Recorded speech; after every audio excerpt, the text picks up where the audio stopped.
Mileidy and Iris here. And for today, I saw this quote and I was telling Iris about it, and we decided to talk about it today. It says, we are more often frightened than hurt, and we suffer more from imagination than from reality. This is by Lucius Seneca. And that That's quote just, I know, it's beautiful. It just touched me because thinking about how many times we suffer because we're frightened more than hurt, and then how we suffer from our imagination more than from reality.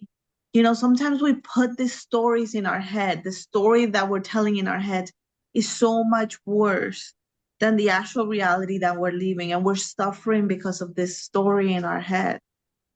And it's not about not having imagination, it's about also turning our imagination. Not that I'm gonna ADHD here, because we can also go into that world. But what do you think, Iris?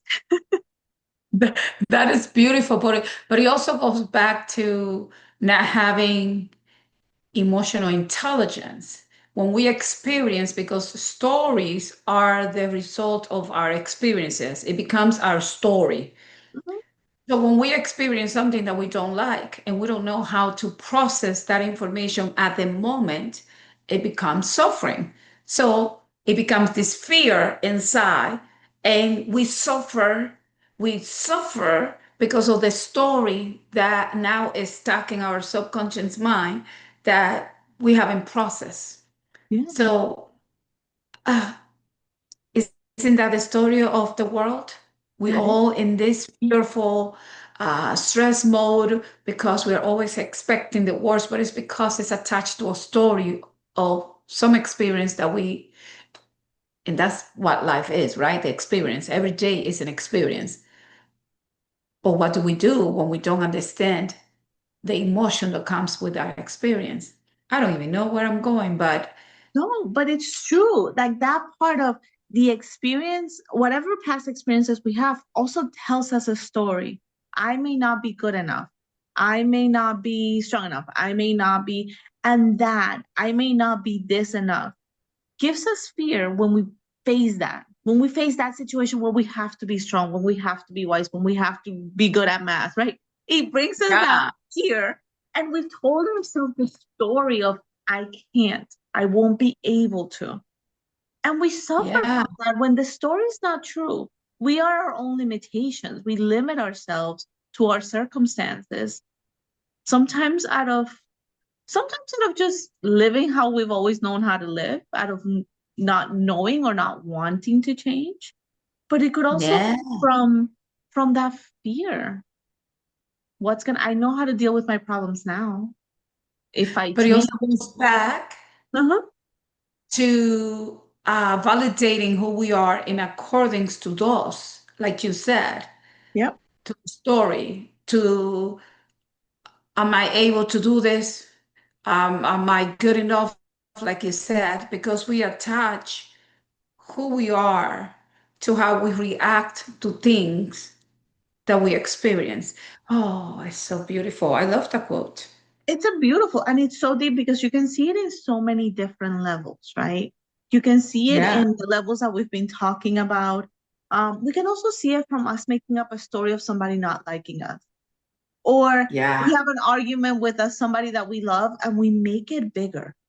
The yeah. person may have said X, and all of a sudden we add an extra attitude to it, and we make it Uh-huh. bigger in our heads, and now we have this beef with the person, right? Like, oh, I don't like you, she said this, he said that.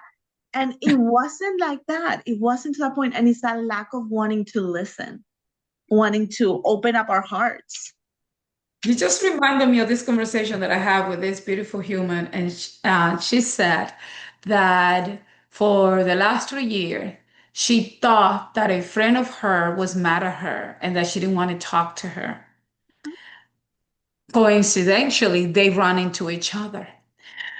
And the friend goes, I thought you were mad at me. I have been texting you and calling you and sending you messages and doing things. I thought you were mad at me. They were both sending messages to each other, but they were not receiving the messages because one of them has blocked Oh, the number because some experience and that was attached to another person and they didn't want and she was afraid that through the other person she was going to be found or through this friend, right? And she forgot to unblock her. oh my In the goodness. time, she's sending messages, but forgot to, she's blocked her. Yeah. The other one is sending her messages. So they both had this story in their mind and this fear that they lost their friendship. Hmm. And life brings them together. Thank God. And, Oh and my, this is what we do. This is what we do because we all were afraid of a story and not the reality. The reality happens, is done, is no more. It's like someone experiencing, and I experienced sexual abuse. And for years, I couldn't look at myself in the mirror. And I said I mentioned myself because if someone else experienced this, I don't want you to think that I'm dismissing the pain that it caused you and the suffering. But for years, every day I woke up with that story in my mind and I couldn't move forward until I was able to address it and remove the story from me. Did it happen? Yes. Was it bad? Horrible. But what's hurting me was the story that I attached to it that I wasn't good enough, yep, or that I did something wrong, or that I provoked it, or that I was not a virgin any longer because this man touched me. All this story that helped me in this box. Release the story.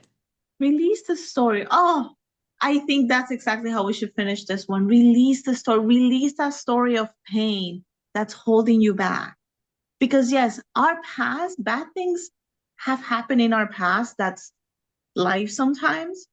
But sometimes we hold on to the story so tight that we hurt our future. So release that story and release yourself, release your dreams. Sometimes we have amazing dreams stuck in our heads, and because of fear of rejection, fear of not knowing, fear of X, Y, or Z, we don't fulfill them. And a dream unfulfilled can become very painful. So release the negative, but also release the positive. Let the things out because that's necessary. Yes, let it out. Yes, yes, let it Be out. free. To be free. No, let those things out and then embrace the beauty of what comes when you let those things out because wonderful things come back. So Yes. it's So that reciprocity, right? That law of reciprocity of giving and receiving. When you give freely, you receive freely.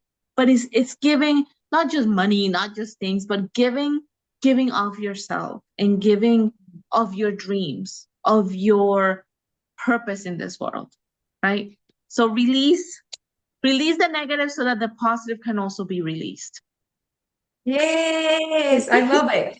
Love it too. What do you think? Put some comments down in the bottom, like, subscribe, share.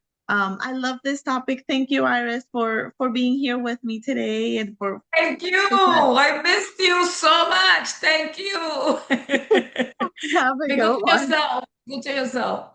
Be good to yourself. Bye. Bye.